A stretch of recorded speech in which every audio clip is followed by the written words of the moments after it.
कल हम लोगों ने बृहद जातकम का तृतीय अध्याय शुरू किया था।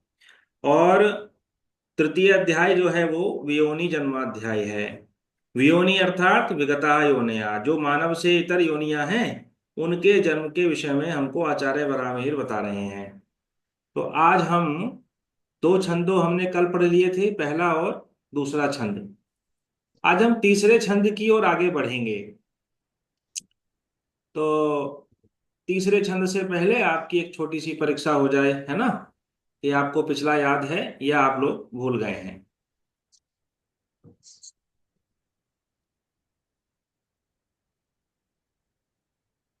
हाँ जी।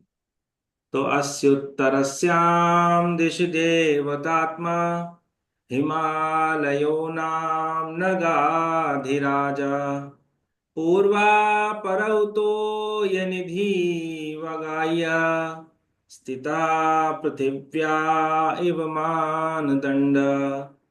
ये कौन सा छंद है? किसी को याद है? व्यास जी। इंद्र वज्र। ये इंद्र वज्र। नहीं है, ये इंद्र वज्रा और उपेंद्र वज्रा का ये मिक्सअप है ना? नहीं। मिश्र प्रजाति। हाँ, उपजाति छंद है ये। तो उपजाति छंद में कहाँ का प्रसंग है, कोई बता सकते हैं? उसके बाद फिर हम ज्योतिष की ओर बढ़ेंगे आगे।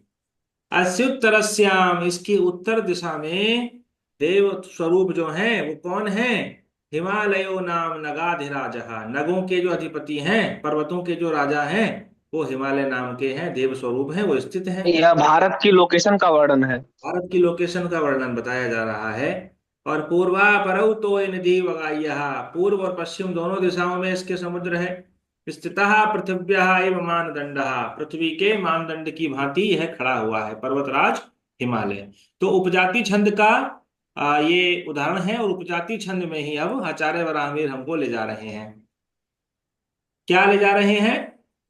कि येषां न विद्या न तपो न दानम ज्ञानम न शीलम न गुणो न धर्म ते मर्त्यलोके भुवि भारभूता मनुष्य रूपेण मृगा चरन्ति। है, ये भी तो इसी छंद का है। तो हम्म। इसी छंद में, उपजाति छंद में ही कह रहे हैं, प्रियः शिरो वक्त्र गलो वृषोऽन्ये पादोंसकं प्रेष्ठमुरोथ पार्श्वे कुक्षिस्त्व कुक्षिस्त्वपानाङ्घ्रियत्मेढमुष्कौ हिप्पोच्छमित्याह चतुष्पदांगे। क्या कहा? यहाँ पर राशियों की स्थिति बताई जा रही है वियोनियों में, है पशु इत्यादि में। जैसे हमने पहले काल पुरुष के विषय में समझा था, आप सभी जानते हैं। जैसे काल पुरुष है, तो ये पुरुष है, उसके किस किस अंग में किस किस राशियों का आधिपत्य है, हम सब पढ़ चुके हैं। ये बृहत् पाराशर होरा शास्त्र में वर्णित है कि शीर्षा ननौ तथा बाहु हृत्क्रोड कटिवस्तया गुह्योरुजानुयुग्मे वै युगले जंग के तथा चरणौ द्वौ तथा लग्नात् गेया शीर्षादयः क्रमात् चर द्विस्वभावः क्रूरा क्रूरौ नरस्त्रियो। जब हम राशियों का भेद पढ़ रहे थे राशि में, बृहद पाराशर होरा शास्त्र में, तो वहां पर एक मानव शरीर को कल्पित करके जो काल पुरुष है, उसमें राशियों की स्थिति बताई गई कि जैसे सिर में हम्म। मेष राशि होती है, मुख में वृषभ राशि होती है, स्कंध कंधों में दोनों, और जो मिथुन राशि है वो आपके दोनों फेफड़े जो हैं, है ना, कंधों में। तो और हृदय जो है आपका, वहां पर कर्क राशि का आधिपत्य माना गया। पेट में सिंह राशि का आधिपत्य है। कन्या राशि कहाँ कही गई? नाभि और जो जननेंद्रिय है उसके मध्य का भाग। बस्ती। कटी कटी भाग में, कमर कमर भाग में कन्या। और तुला कही गई नाभि से और जननेंद्रिय के बीच में, जो वस्ती का भाग है, इसको वस्ती कहते हैं। और वृश्चिक राशि कही गई जननेंद्रिय पर। इसी प्रकार धनु राशि को उरु कहा गया, उरु मतलब जंघा, जिसको आप जांघ कहते हैं। और मकर में घुटना, और कुंभ में पिंडली, इसको आप टांगे भी कह सकते हैं। और मीन राशि का जो है आधिपत्य, वो कहाँ पर है? पैरों पर है। तो काल पुरुष जैसे हमने पढ़ा, उसी प्रकार अब हम पढ़ने जा रहे हैं चतुष्पद शरीर में राशियों का विधान। तो ये यहाँ पर ये बता रहे हैं कि क्रिया शिरो वक्त्र गलो वृषोण्ये, ये कौन सा छंद है? उपजाति छंद। क्रिय नाम क्या है? क्रिय नाम ये सारे यूनानी नाम हैं, इनके बारे में आप पूर्व में पढ़ ही चुके हैं, सभी लोग पढ़ चुके हैं। बताइए तो क्रिय किसको कहते हैं भाई? मेष राशि को। मेष राशि को क्रिय कहते हैं। मेष राशि। प्रियो मेषश चतुष्पदानाम शिरः। भट्टोत्पल ने लिखा अपनी व्याख्या में, टीका में, कि क्रिय जो है वो मेष है, और मेष राशि जो है वो क्या है? चतुष्पदानाम शिरः। वह चतुष्पद जो शरीर योनियां हैं, चार पैरों वाले जो जीव हैं, जानवर हैं, उनका सिर है। ठीक है, मेष राशि जो है। तो मेष राशि का स्थान कहाँ है चतुष्पद के शरीर में? उनके सिर में। जैसे हमारे यहाँ काल पुरुष में भी तो सिर में मेष राशि का ही आधिपत्य कहा व्याजी, उसी प्रकार जो है वो चतुष्पद में भी है, कोई अंतर नहीं है। फिर आगे लिखा, ये जो बता रहे हैं उपलक्षित मित्यर्थः, उपलक्षणा बताई जा रही है कि किस किस अंग में कौन कौन सी राशि है। वहां पर जब क्रूर ग्रह होते हैं तो उस अंग को पीड़ित कर देते हैं। तो आपको जान लेना चाहिए कि कौन कौन से अंग में कौन कौन सी राशियां हैं। फिर आगे लिखा, वक्त्र गलो वृषः। वक्त्र कहते हैं मुख को, और गला मतलब जो गलगंड। पशुओं में जो गले के पास का जो हिस्सा लटका रहता है वह गला है ना। और वक्त्र जो मुख और गला, वो सब क्या है? वक्त्र कहते हैं वक्त्रम मुखम, और गलहा कंबलम, जो लटका हुआ पार्ट। ये दोनों क्या है? वृषः, वृषभ राशि का आधिपत्य यहाँ पर है। फिर लिखा आगे, पादों सकम पादः अंशकम। अंश कहते हैं स्कंद को, कंधे को, और पाद कहते हैं अगले वाले जो पैर हैं, दो पैर जो आगे वाले हैं वो क्या हैं? वो क्या है? अन्य मिथुनादयो यथाक्रमम पादादि, वह मिथुन राशि का भाग है। मिथुनः पादांसकम, अर्थात पादौ दोनों पैर आगे, पूर्वा पादः, और अंशौ अर्थात स्कंधौ जो दोनों स्कंध हैं अगले, वह क्या है? वह मिथुन राशि है। फिर आगे लिखा, पृष्ठ, पृष्ठम, पृष्ठम नाम कर्कटः, कर्क राशि, कर्क राशि का आधिपत्य पृष्ठ भाग पर है। पृष्ठ नाम जो है वो कर्क राशि है। और फिर आगे लिखा, उरो वक्षः।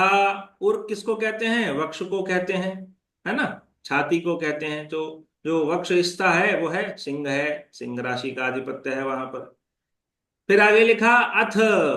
अथ का मतलब, अथ शब्द आंतर्ये, अब आंतरिक रूप से प्रवेश कराया जा रहा है, आगे बताया जा रहा है कि पार्श्वे, पार्श्वे पार्श्वद्वयम कन्या, जो आगे जो अगल बगल का जो हिस्सा है, दाया बाया जो हिस्सा है आगे का, वह जो पार्श्व है वो वहां पर कन्या राशि का आधिपत्य है। फिर लिखा, कुक्षि द्वयम तुला, कुक्षिस्तु अपानघ्रयत मेढ मुष्कौ। अब दूसरे पंक्ति में देखिए आप, कुक्षि तु अपानाघ्र यथ अथ मेढ मुष्कौ। कुक्षि कहते हैं एक तरह से पेट को ही कहा जाता है। तो जो पेट का जो अगल बगल का हिस्सा है वह तुला राशि है। और अपान, अब इसको शब्द को आप तोड़ेंगे ना, तो कुक्षिस्त्वापानाघ्रयत, इसमें तीन शब्द आ जाएंगे, कुक्षि तो अपान, अपानंग, अपान अंघ्र, अंघ्री, अंघ्री अर्थात अंघ्री कहते हैं जो पिछले पैर हैं दोनों। तो कुक्षी पे तो तुला राशि हो गई। अपान कहते हैं अपान वायु जहां से निकलती है शरीर में, अर्थात गुदा, वहां पर वृश्चिक राशि का आधिपत्य है। और अंघ्री, अंघ्रो नाम पश्चिम पादौ, जो पीछे के पैर हैं दोनों, वहां पर धनवी, धनु राशि का आधिपत्य है। फिर लिखा, मेढम मुष्कौ, मेढम नाम लिंगम, जननेन्द्रिय जो है वहां पर। और मुष्कौ, मुष्कौ नाम वृषण, जो जो वृषण है, जो जो एक तरह से अंडाशय है ना, वह मुष्कौ। टेस्टिस को कहते हैं हम लोग, टेस्टिस और जननेन्द्रिय जो है वो मकर राशि का आधिपत्य है वहां पर। और फिर लिखा, स्फिक, स्फुचौ, कुंभ राशि है वो, पृष्ठ जो उसके पीछे का पार्ट हो गया, और वह एक तरह से स्पिच का नाम, मतलब स्पिच को क्या लिखा इन्होंने, हाँ, एक तरह से आ, आ, ठीक इस भाग है, नीचे का भाग है, वह स्पिच हो गया। और फिर फिर लिखा पुच्छम इत्याह चतुष्पदांगे। पुच्छ जो भाग है वहां पर मीन राशि है। पुच्छम नाम लांगूलम इति शब्द प्रकारे। तो ये चतुष्पादांगे राशि विभागम आहु, ये चतुष्पाद के अंगों में राशियों के विभाग को बताया गया। आहु, आहु अर्थात आहेति, अर्थात ब्रुवंती बोलते हैं आचार्य, इति वाक्याध्यार है, ये लिखा भट्टोत्पल ने। और चतुष्पद ग्रहणम उपलक्षणार्थम पक्षिणाम अव्ययम पूर्वापाद स्थाने पक्षपाली। कह रहे हैं कि केवल पशुओं का ही विचार नहीं करना है आपको, यहां से पक्षियों के शरीरों में भी अंगों का स्थान आप देख सकते हैं।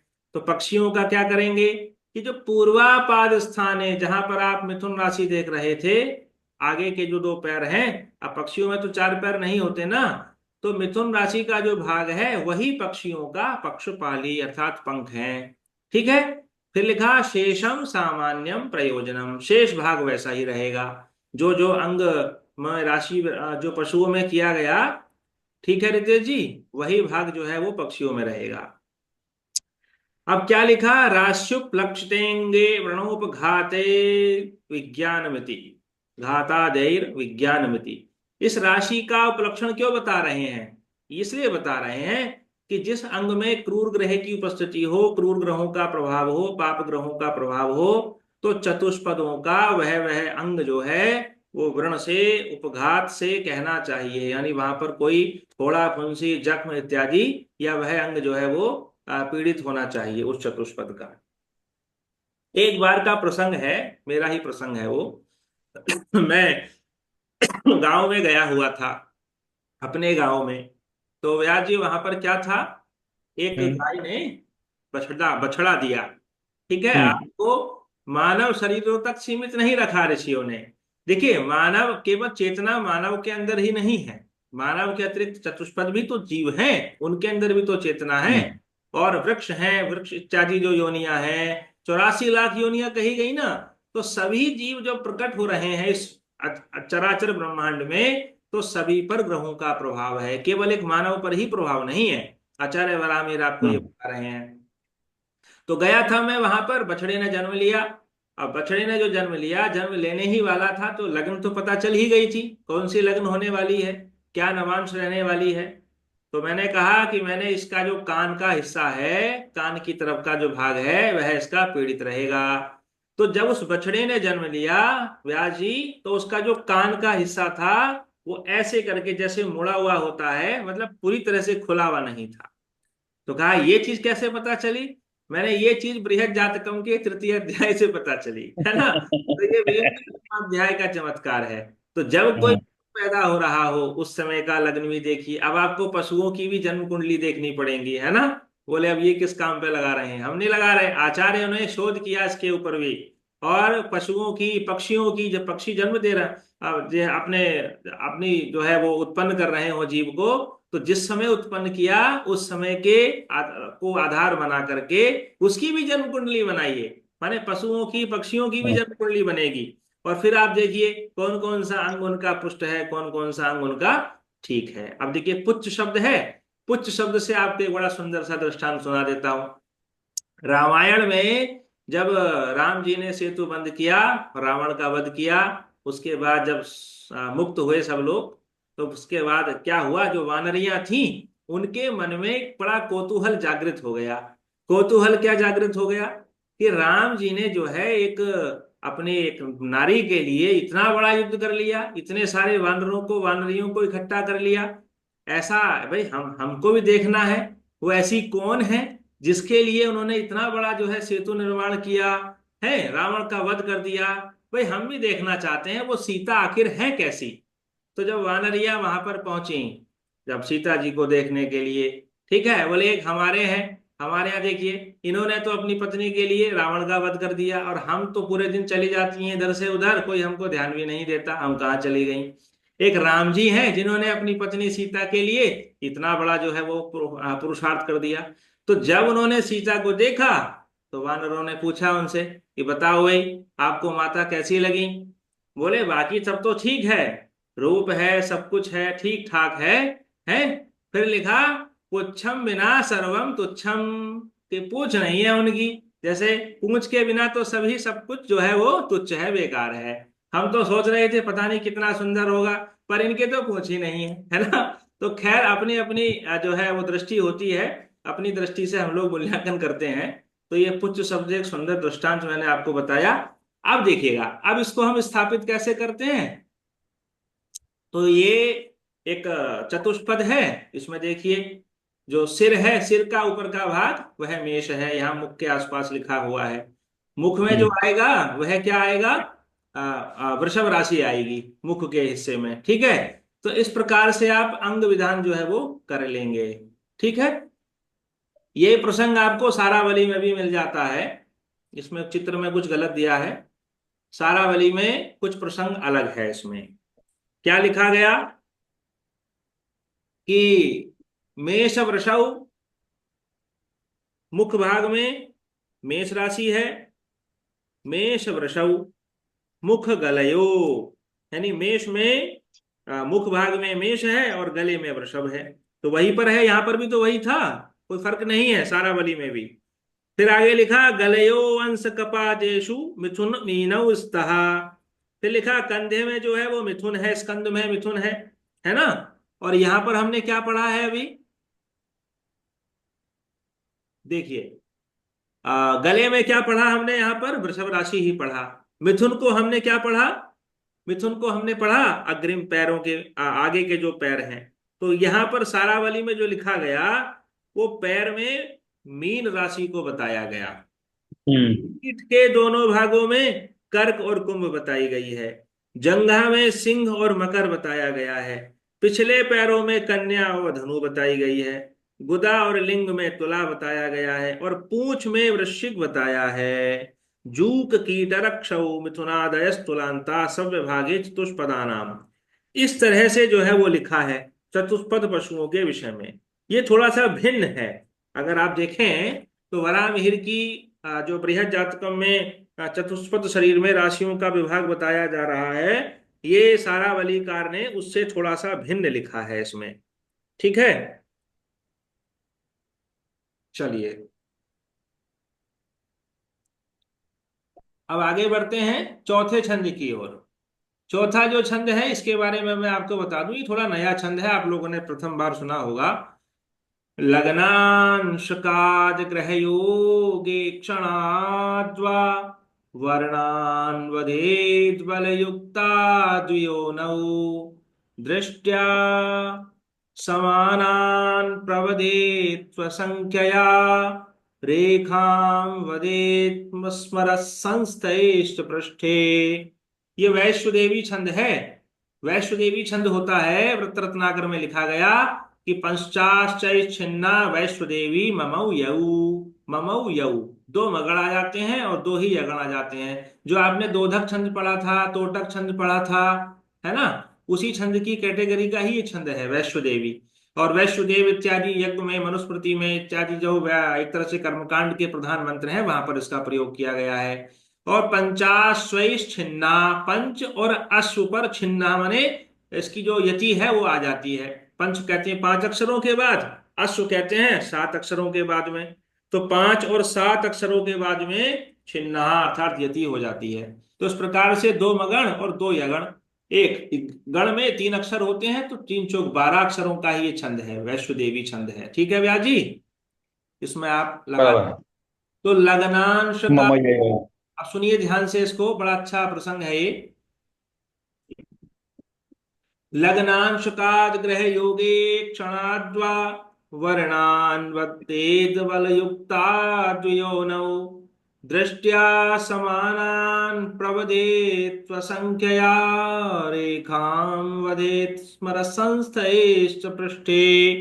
लग्नांशकाद, लग्न से, लग्नांशकाद इति भट्टोत्पल कहते हैं कि लग्ने येन ग्रहेण योगो यस्तत्र व्यवस्थितस्तस्य यो वर्णः प्रागयुक्तः वर्णाः ताम्रसितातिरक्त हरितात्यादयः तद्वर्णां वियोनौ सत्तुजाते वदेत कृतनष्टादौ वा। इसमें क्या बताया जा रहा है कि लग्न येन ग्रहेण योगो, जब कोई पशु पैदा हुआ तो उस समय लग्न में जिस ग्रह का योग हो रहा था, यस्तत्र व्यवस्थितस्य यो वर्णः प्रागयुक्ता, उस ग्रह के वर्ण का ही उस पशु का वर्ण आपको बताना है। ठीक है भैया जी, कैसे बताना है उसको उन्होंने बता दिया यहाँ पर। वर्णास्ताम्र सितातिरक्त हरिता, आपने छंद पढ़ा था ना, शार्दूल व्यक्ति छंद था ये, जिसमें के वर्ण बताए गए थे द्वितीय अध्याय में, कहीं मेधाध्याय में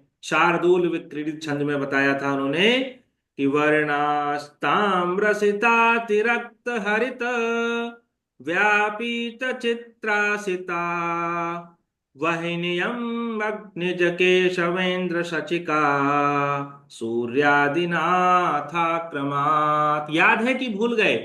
तो लग्न में जिस ग्रह का वर्ण, जो ग्रह उपस्थित होगा, जैसे मान लीजिए अगर जो पशु पैदा हुआ उस समय सूर्य उपस्थित है लग्न में, तो सूर्य का क्या वर्ण कहा? ताम्र वर्ण कहा आचार्य वरामीर ने। चंद्रमा का सित कहते हैं, श्वेत वर्ण कहा, तो श्वेत वर्ण का पशु होगा, श्वेत वर्ण का की प्रधानता होगी। तो इत्यादयाद्या तदवर्णाम वियोनौ सत्व जाते वदेत, ऐसा आपको उस वियोनि संज्ञक जो मानव से इतर योनि है उस जीव का वर्ण बताना है। अथवा हृत नष्टादौवा, कोई पशु हृत हो गया है, अपहरण हो गया है उसका, पूछना आते ना लोग कि हमारे किसी पशु का हरण कर लिया है, चोरी हो गया है, वो कैसे आएगा, आएगा तो कहाँ गया है, तो आप उसकी पुष्टि कर सकते हैं भाई जो आपका पशु है क्या वो इस वर्ण का है, क्या वो इस रंग का है। तो इस प्रकार इसका प्रयोग है। ठीक है, फिर आगे लिखा उन्होंने ग्रह योगे क्षणाद्वा, वा मतलब ईक्षण, ईक्षण दृष्टि, अथवा या तो उसकी दृष्टि हो लग्न पर। जैसे मान लीजिए लग्न में कोई ग्रह नहीं बैठे हैं, तो फिर देखिए लग्न पर किस ग्रह की दृष्टि आ रही है, तो जिस ग्रह की दृष्टि आ रही है उस ग्रह के अनुसार उस चतुष्पद का वर्ण आपको बताना है।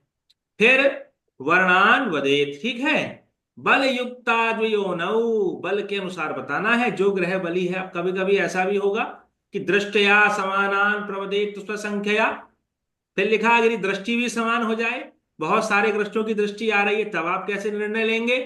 तो क्या कहेंगे? बल युक्ता द्वयोनौ, जिस ग्रह का बल ज्यादा है उस ग्रह के अनुसार, बल से मतलब चेष्टा बल, दिग बल, दृष्टि बल इत्यादि जो षड बल है, तो उन षड बल में सबसे ज्यादा बल किस ग्रह का है, उस ग्रह के वर्ण के अनुसार उस चतुष्पद के शरीर का वर्ण जो है वो निर्धारित होगा। ठीक है, फिर आगे लिखा स्वसंख्या रेखाम वदेत स्मर संस्थे पृष्ठे, स्पर कहते हैं, स्मर मतलब सप्तम भाव का नाम, काम भाव का नाम स्मर भाव भी है, सप्तम भाव का नाम है। तो रेखाम वदेत स्पर संस्थे पृष्ठे, सप्तम भाव में जो ग्रह संस्थित माने स्थित हो, उस ग्रह के अनुसार उतनी स्वसंख्या रेखाम, ठीक है, रेखा आपको बोलनी है पृष्ठे, पृष्ठभाग पर, उस पशु के, उस चतुष्पद के पृष्ठभाग पर आपको उस ग्रह जो सप्तम भाव में ग्रह स्थित है उसी के वर्ण के अनुसार का जो पृष्ठभाग है पशु का वो होगा। फिर लिखा उन्होंने कि अथ लग्नम न केनच्युतम दृष्टम भवति तदा, यदि लग्न पर किसी ग्रह की ना युति हो रही हो ना दृष्टि हो रही हो, तब आप कैसे बताएंगे? तो भट्टोत्पल ने टीका में लिखा यदा लग्नांशकात लग्ने, अर्थात यद्राशि नवांश को उदयो भवति, जिस राशि का नवांश उदय हो रहा हो, मतलब लग्न जो है वो जिस नवांश की हो, लग्न का नवांश क्या हो, तो नवांश कुंडली देखेंगे आप उस समय की, तो नवांश कुंडली में जो नवांश उदय हो रही हो तद राशि वर्ण रक्तः श्वेत इत्यादि वा भवेत। तो फिर आप राशियों का वर्ण बताएंगे। मंदाक्रांता छंद में आपने राशियों का वर्ण भी पढ़ा था, है ना, रक्ता श्वेता शुक तनु निभा पाटलो धूम्र पांडो, ये आपने पढ़ा था ना राशि प्रवेदाध्याय में, राशियों के वर्ण बताए गए थे। तो नवांश में जो राशि उदय हो रही हो उस राशि का जो वर्ण है, जैसे रक्त वर्ण किसका है? मेष राशि का है। श्वेतः किसका वर्ण है? श्वेत चंद्रमा। चंद्रमा की जो राशि है, वृषभ राशि का जो वर्ण है, वृषभ राशि का, ये मेष से क्रम से शुरू करते हुए आप पढ़ते चले जाइए। तो वृषभ राशि का रंग श्वेत है। तो जो जैसे मान लीजिए अगर वृषभ राशि का नवांश उदय हो रहा है उस समय, तो आप कह देंगे कि भाई जो पशु है वह श्वेत वर्ण की प्रधानता लिए हुए है। फिर आगे लिखा कि दृष्टया समाना नीति अथ बहुभिर्ग्रही, तो हमने पढ़ लिया सभी ग्रहों की दृष्टि समान हो तो बहुभिर्ग्रहीर लग्नम युतम दृष्टम च भवति तदा बहुनेव वर्णान वदे। तो आप ये भी कह सकते हैं कि बहुत सारे वर्ण जो है वो मिले जुले रंग हैं, चितकबरा जैसा रंग है पशु का। बहुनेव वर्णान वदे तत्रापि यो वीर्यवान सबलः तद वर्ण बाहुल्यम। आगे भट्टोत्पल लिखते हैं टीका में अपनी कि तत्रापि यो वीर्यवान, फिर भी जो ग्रह सबसे ज्यादा बली हो, वीर्यवान हो, बलवान हो, सबलहा तद वर्ण बाहुल्यम, फिर उसी ग्रह के वर्ण की बाहुलता जो है वो उसमें देखने को मिलती है। तो ये वैश्वदेवी छंद में हम लोगों ने पढ़ लिया है। इसी बात को सारावलीकार कल्याण वर्मा ने भी लिखा है अपने ग्रंथ में सारावली में कि मेषाज भी हृदय स्थैरंशैर्वा ग्रहयुतेश दृष्टैर्वा स्वगृहान शकान संयोगाद्वियान संयोगाद्विदाद्वर्णान परान शके रुक्षान सप्तम संस्था कुर्युः पृष्ठे रेखाम स्ववर्ण समाम वीक्षन्ते यावन्तु वियोनि वर्णाश्च तावन्तः बलदीप्तो गगनचरः करोति वर्णम वियोनिया वियोनिनाम। तो जो ग्रह बलवान होता है, लग्न को देख रहा होता है, वही उस वियोनि संज्ञक पशु जो है मानव सेतर योनि का जीव, उसके रंग को बता देता है। ठीक है। सप्तम संस्था कुर्युः, इसका मतलब समझ लीजिए क्या है अब। तो सप्तम भाव में जो राशि पड़ जाए उतनी रेखाएं आपको कह देनी चाहिए, है ना, उतनी रेखा उसके पृष्ठभाग में होनी चाहिए। अथवा सप्तम भाव में जो राशि है उस राशि का जो वर्ण है वही जो है पृष्ठभाग उसका हो जाता है। अथवा जो राशि आ रही है सप्तम भाव में वह राशि चतुष्पद के किस अंग में आती है उस अंग में भी आपको रेखा बता देनी है, चिन्ह बता देने हैं। ठीक है। जैसे सप्तम भाव में अगर मेष राशि आ गई तो सिर पर उसके चिन्ह है, वृष राशि आ गई है तो मुख पर उसके चिन्ह है ना। इसी प्रकार से सिंह राशि आ गई है तो अन्य अन्य अंगों के भांति आपको उसका विचार कर लेना है।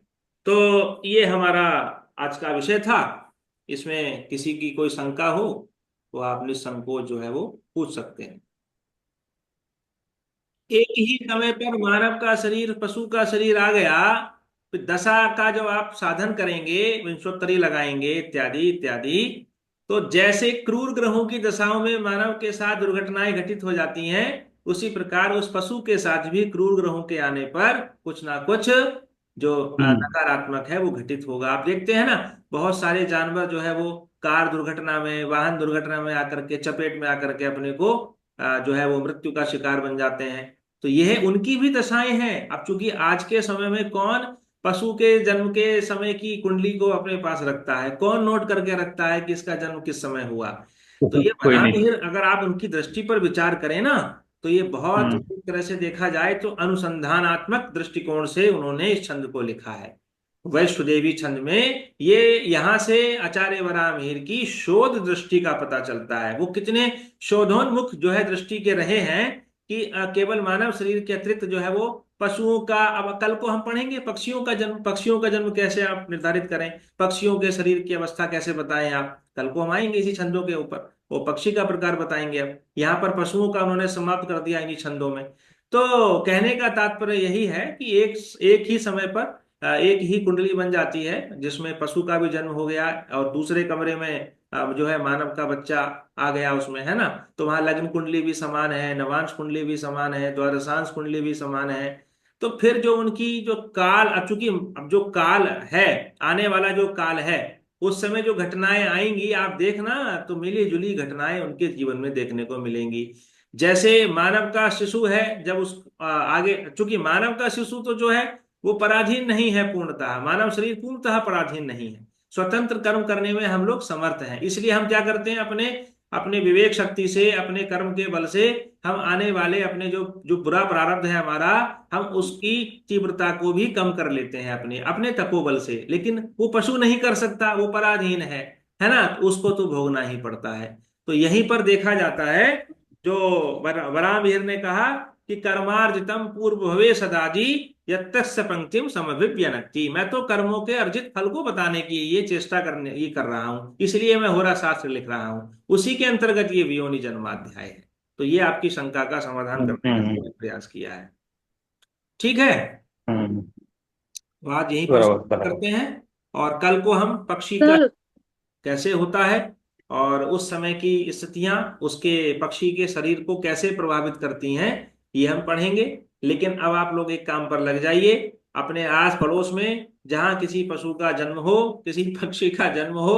अब तो लोग पशु भी पालते हैं, पक्षी भी पालते हैं, है ना, घर घर में। अब पाल भी ऐसे रहे हैं कि आप भले ही नीचे जमीन पे चादर बिछा के सो जाओगे, लेकिन जो आपका जो वो है, क्या नाम देते हैं, टॉमी सोमी, है ना, वो बेड पे सो रहे हैं आजकल, तकिया वकिया लगा करके। ढिंग भैया, जितना सुख मानव को हाँ। नहीं मिल रहा, उतना सुख उस पशु को मिल रहा है। अब इसमें भी रिसर्च करिए कि ऐसे किस योगों में वो पैदा हुआ था। अब चूंकि समय नोट करिए, तो कोई ना कोई चतुर्थ भाव उस समय उसका बलि होगा, है ना।